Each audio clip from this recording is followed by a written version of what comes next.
Allora, nel nostro documento noi siamo partiti dalla definizione del dirigente scolastico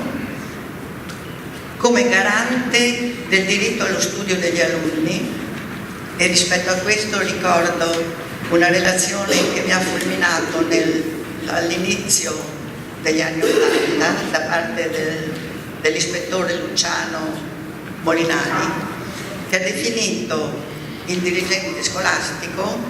garante della qualità della prestazione dell'alunno.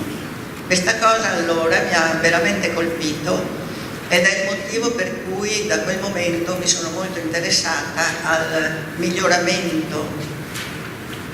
della formazione dei dirigenti scolastici. Riprendo la definizione. Allora, il diritto allo studio degli alunni è alla scuola della Repubblica, un civil servant, praticamente un funzionario della Repubblica, non un funzionario statale, un funzionario della Repubblica Democratica, e non a caso Giacobbi ha citato l'articolo 3 della Costituzione. Capace di leadership educativa per l'apprendimento, che vive la scuola come una comunità professionale e che ha una buona capacità di gestione organizzativa delle risorse professionali, finanziarie e materiali. Naturalmente questa gestione organizzativa deve essere finalizzata, deve essere in funzione di quella che è la leadership educativa per l'apprendimento, non il contrario. Rispetto alla comunità professionale ci siamo subito interrogati come mai per esempio il contratto parla invece di comunità educante, e abbiamo distinto questi due termini, perché la comunità educante è la comunità del territorio rispetto alla quale il dirigente ha il compito di essere delle relazioni fiduciarie, scuola, famiglia, enti locali, associazioni culturali e professionali, perché chiaramente da quando la scuola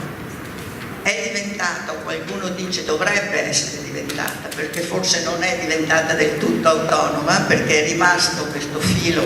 che doveva essere in un certo senso reciso, è diventata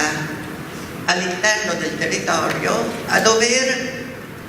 raccogliere una responsabilità non più di tipo gerarchico verticale ma orizzontale, ed è il motivo per cui il dirigente deve tessere per queste fila per fare in modo che la comunità educante non diventi diseducante, perché noi sappiamo che in questo momento ci sono delle derive sociali talmente forti e talmente diseducative che bisogna riuscire a far fronte per correggerle. Rispetto al discorso della comunità educante, il documento cita, e mi punge vaghezza di riprendere questa citazione, cita Coleman, che ha scritto proprio sul capitale sociale, definendo una ricchezza sociale questa possibilità di realizzare le relazioni fiduciarie tra tutte le istituzioni che ho nominato prima. Naturalmente, se il dirigente è il garante del diritto allo studio, oppure se vogliamo dire della prestazione di qualità nei confronti di tutti gli alunni, deve incorporare in sé il senso della scuola. Qual è il senso della scuola? Partiamo allora dal discorso della missione della scuola e di nuovo ripartiamo dall'articolo 3 della Costituzione, che fa definire la nostra scuola una scuola inclusiva. Partiamo anche dalle competenze ermeneutiche che già la Cresson negli anni 90 aveva definito competenze di interpretazione dei fatti e degli eventi che avvengono nel mondo e intorno a noi, perché se un soggetto che frequenta la scuola non acquisisce questa competenza di leggere, di avere una chiave di lettura per leggere ciò che accade, orientarsi e diventare effettivamente cittadino, è difficile che questa competenza possa essere acquisita altrove. Un'altra variabile importantissima è dare strumenti per continuare a imparare per tutta la vita. Praticamente l'imparare ad imparare è una competenza chiave nella società globale. È stata Anna Maria Aiello recentemente a definire l'imparare ad imparare in questo modo. Chiaramente diventerà importante il discorso del rispetto dei diritti dell'infanzia stabiliti dalla Convenzione ONU del 1989 e accanto a questa, su cui noi ci teniamo molto di porre l'attenzione, cito anche la Convenzione di Istanbul che ribadisce e che la legge 107 ha accolto al comma 16, ribadisce la necessità di educare alle pari opportunità, perché i nostri alunni e studenti che arrivano a scuola non hanno solo il compito di imparare, hanno anche il compito implicito, che spesso ci dimentichiamo, di crescere, perché maschi e femmine si nasce, ma uomini e donne si diventa. E naturalmente questa crescita dovrebbe essere indirizzata verso le pari opportunità. Dicevo prima scuola inclusiva, ma scuola anche interculturale, quindi non una scuola come un tempo che chiede solo il consenso, ma che insegna il confronto, fino ad arrivare, se possibile, al confronto interreligioso, perché noi sappiamo che le caratteristiche della società oggi, multiculturale, multireligiosa, eccetera, richiede questa competenza di non rinchiuderci e rinchiudere gli altri in ghetti che non comunicano tra loro. Un'altra finalità, sempre della missione della scuola, che prendo da Edgar Morin, è l'identità terrestre. Mai come in questo momento ci siamo resi conto di che cosa significa non avere cura del pianeta, perché i disastri dovuti al clima ci richiamano a questa necessità. Quindi la cura del pianeta oggi, per non avere un futuro domani implacabile, come si sta, come le avvisaglie ci sono già, al posto invece di un futuro probabile. Un futuro probabile al posto di un futuro auspicabile. E in questa definizione tocco anche il titolo della relazione di Buttilli. Naturalmente dentro a questa mission della scuola c'è la visione del dirigente scolastico, e questa visione del dirigente scolastico si incarna nell'elaborazione del TOF, che è una sigla terribile anche da pronunciare. Sarebbe il piano dell'offerta formativa triennale, però questa sigla proprio non mi va giù.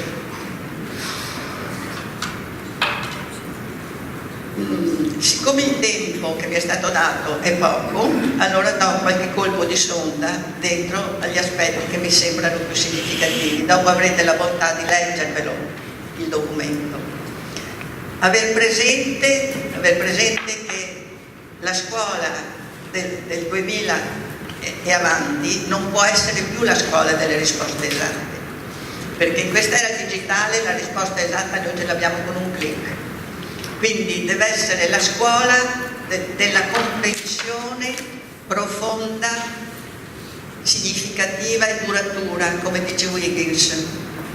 e quindi deve presidiare il fatto che la scuola cerchi il più possibile di avviare questo tipo di discorso, e non soltanto. È chiaro che ci saranno anche delle conoscenze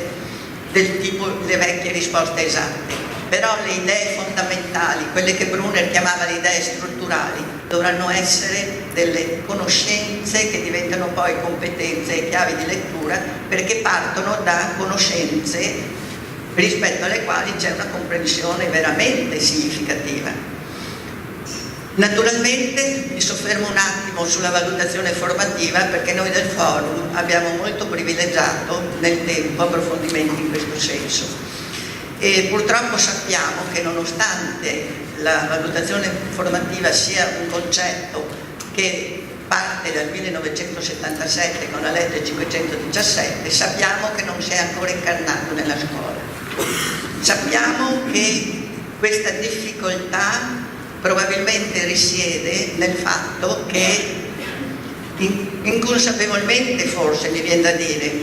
I docenti, e so che qui ci sono docenti e spero che non ce la prendano, per i docenti è più comodo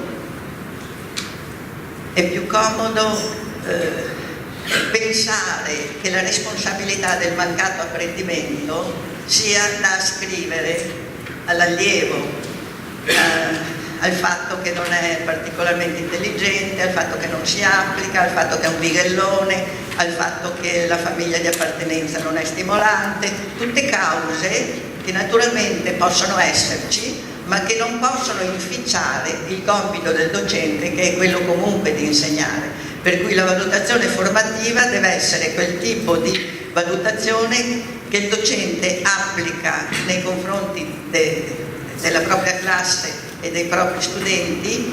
e a partire dai ragazzini, a partire anzi dai bambini, per cui si individua immediatamente quale può essere la lacuna, la sbagliatura nel processo di insegnamento, durante l'insegnamento, non alla fine delle verifiche dove si va a vedere il risultato, il prodotto, ma durante il processo, per intervenire in tempo reale laddove perché è chiaro che il docente ha tanti strumenti professionali per capire, per cogliere se quello che sta insegnando non va a buon frutto. Intervenire in tempo reale con una strategia alternativa, più operativa, più laboratoriale, questa è la valutazione formativa. In questo modo è il dirigente che si autointerroga e si autovaluta e si chiede: ho io a disposizione una strategia didattica adeguata per questo caso, in questo momento? E se non ce l'ha, ed è così che si sta autovalutando, la deve cercare, prima chiedendo ai colleghi all'interno della comunità professionale di docenti, chiedere aiuto ai colleghi. Noi sappiamo che il testo delle indicazioni, anche le linee guida per la scuola superiore, prevedono che ci sia la comunità professionale di docenti che, a differenza della comunità educante, è all'interno della scuola.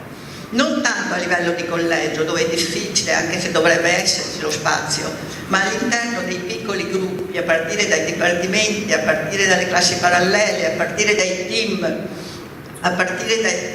dai micro collegi della scuola dell'infanzia, fare in modo che avvengano degli scambi professionali rispetto a quelle che sono le difficoltà, superando la vergogna di dire ho bisogno di aiuto, perché siamo tutti nella stessa barca e nel sistema italiano tutti i docenti a un certo momento sono stati scaraventati nel ruolo. Quindi non c'è mai stato, neanche da parte dell'università, un tirocinio così adeguato che possa dire di aver accompagnato il docente all'interno della classe o della sezione in grado già di assumere il ruolo. Questo lo sappiamo, per cui non dobbiamo assolutamente, parlo adesso ai docenti, vergognarci di chiedere aiuto. E il dirigente scolastico, ecco, so che starò esaurendo il tempo, però voglio dire una cosa: il dirigente scolastico deve avere minimamente delle antenne per cogliere se ci sono delle situazioni in cui è necessaria una formazione ulteriore sulla valutazione formativa, perché è fondamentale per evitare che ci siano troppi insuccessi formativi e una dispersione scolastica così notevole che mette l'Italia in un posto che senz'altro non ci fa onore. Allora, tornando al nostro dirigente scolastico, quali sono le bussole, dice il nostro documento? La prima bussola è la condivisione, ed è chiaro che dentro al concetto di condivisione ci deve essere il superamento dell'individualismo dei docenti, fare in modo che avvenga un senso di appartenenza talmente forte dentro all'istituto per cui la leadership del dirigente scolastico prima sarà distribuita e poi dovrebbe essere diffusa. Dico una cosa rispetto alla libertà di insegnamento che spesso aggrava il senso di individualismo, perché è una maschera dietro la quale qualche volta dobbiamo sapere i docenti si rifugiano, ma sapere che la libertà di insegnamento è tale solo se io non mi sento dentro una povertà didattica, costretto da un'unica metodologia, da una didattica asfittica, ma io sarò libero nel momento in cui ho a disposizione strategie alternative per poter affrontare quello che ho rilevato essere un problema della mia classe. Non so se sono stata chiara. Allora, oltre alla diffusione, la distribuzione e la diffusione, dopo dovrebbe esserci, vado di fretta, un'altra bussola è la motivazione. Che cosa vuol dire? Naturalmente tutte quelle cose che sto dicendo stanno ad indicare che la competenza in psicologia dell'educazione e dell'apprendimento deve essere una cosa veramente significativa, deve essere l'humus più importante che caratterizza l'entroterra culturale del dirigente scolastico, altrimenti come fa ad intervenire in questo modo? Non gli suonano mai i campanelli d'allarme, va tutto bene Madama la Marchesa se l'apparato funziona, non deve essere così.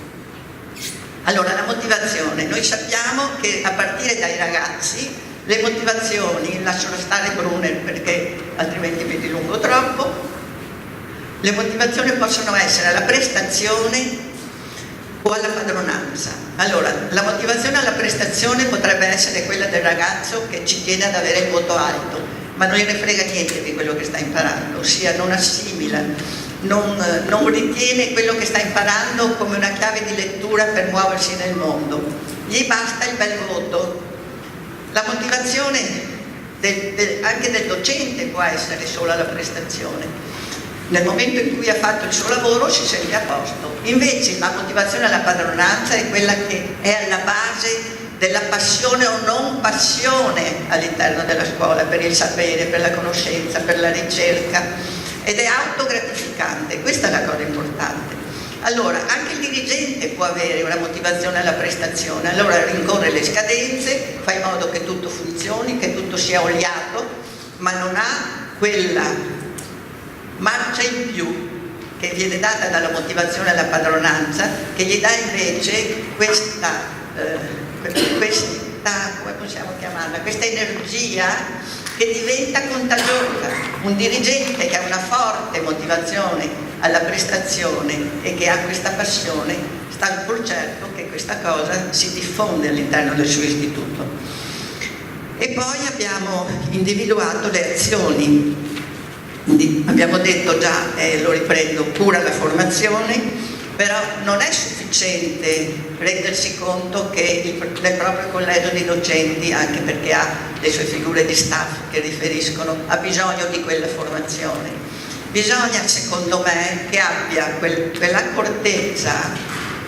per cui fa sentire, attenzione, dico solo moderatamente inadeguati rispetto a determinati compiti i docenti del proprio collegio di docenti, l'uso proprio impropriamente, ma si capisce perché. Moderatamente inadeguati, cosa vuol dire? Se un docente arriva alla formazione che si sente perfettamente adeguato al compito, è chiaro che non riterrà niente di quello, degli stimoli che riceve, quindi deve avere quella competenza psicopedagogica in più dei propri docenti per capire dove andare a giocare e far sentire un pochino senza farli sentire in colpa, sia ben chiaro, altrimenti non funziona niente. In questo viene in aiuto la ricerca di Mezirow che parla dell'apprendimento degli adulti. Noi sappiamo che i docenti sono professionisti adulti che quindi ricadono all'interno di una, come possiamo chiamarla, una, fra virgolette, deformazione. Tutti i dirigenti come ex docenti prima o poi si sono ritrovati così, vale a dire che tutti gli input di novità che possiamo sentire, se questi input hanno l'intenzione di scardinare vecchi schemi di significato depositati, ricevuti nei tempi andati, questi schemi antichi di significato hanno la forza di contrapporsi a questo apprendimento che dovrebbe essere trasformativo. Facciamo l'esempio rispetto alla valutazione formativa. Tutti noi abbiamo subito valutazione sommativa nella nostra carriera scolastica all'università e abbiamo continuato ad utilizzare la valutazione come valutazione sommativa. Questo schema antico di significato è quello che ci impedisce di arrivare a trasformare la modalità della valutazione, che è invece indispensabile per la scuola inclusiva, altrimenti come facciamo a recuperare i ragazzini che dimostrano una minima difficoltà? Quindi sapere, avere la consapevolezza che noi tutti, che gli adulti professionalizzati funzionano in questo modo, che devono andare a scardinare antichi schemi di significato depositati dentro a livello concettuale chiaramente, ma che diventano pratiche consolidate. Questa consapevolezza, insieme a quello che Mesilo chiama dilemma disorientante, che potrebbe essere, anzi deve essere quello che mette in atto il dirigente scolastico per fare in modo di spiazzare, sorreggendo però, monitorando la crescita dei docenti, di spiazzare rispetto a questo discorso degli schemi antichi di significato, che rispondono ad antiche prospettive di significato. La valutazione sommativa, per cui si arriva ad eliminare i soggetti, quindi attraverso la bocciatura, attraverso la demotivazione, per cui cadono fuori del sistema scolastico e vanno ad arricchire, a potenziare la dispersione scolastica. Questo discorso dell'insuccesso scolastico che passa attraverso la valutazione sommativa è una cosa che rispondeva a una prospettiva di significato altrettanto antica. Possiamo farla risalire addirittura alla riforma gentile, per cui la scuola serve a scremare le eccellenze e gli altri possono andare a lavorare. Questa prospettiva di significato, il dilemma disorientante, la deve illuminare i docenti, bisogna che diventino consapevoli che questo schema antico depositato dentro di noi rispondeva a una prospettiva di significato altrettanto antica e fare in modo di poter scardinare questo per assumere una prospettiva di significato nuova. Mi sto avviando non andare in fibrillazione, sto avviando alla fine del discorso. Allora è chiaro che alla luce di tutto quello che abbiamo detto, giustamente le competenze organizzative, fra l'altro per un dirigente scolastico stretto nella morsa di quelle che sono le incombenze oggi e che vengono definite molestie amministrative, sembra quasi un compito impossibile, però è il cuore del discorso del valore del dirigente scolastico come leadership per l'apprendimento, leadership educativo per l'apprendimento. Naturalmente co-costruire la comunità di pratica, avviarla e fare in modo che avvenga è indispensabile. Comunità di pratica significa che all'interno dei piccoli gruppi avvenga questo confronto fermentativo importante per crescere. Per questa cosa, dicevo, è necessario che ci siano tempi per dialoghi di riflessione, che quindi all'interno delle scuole, all'interno per esempio degli istituti comprensivi, ci sia la possibilità che tutti i docenti possano avere dei tempi, come hanno gli insegnanti della scuola primaria che hanno le 2 ore per la programmazione, dei tempi di condivisione in cui ritrovarsi e poter discutere. A un certo momento c'entra anche la relazione che deve esserci tra dirigente e docenti, ma anche con il personale ATA, quindi le competenze relazionali, comunicative diventano indispensabili. Sto glissando su questo aspetto che sarebbe importantissimo, ma non ho più il tempo per soffermarmi su questo. Diventano indispensabili, altrimenti come si fa a costruire una leadership diffusa, una leadership distribuita, se non riusciamo a coinvolgere tutti quanti? Io mi fermo qui e auguro a tutti buon convegno.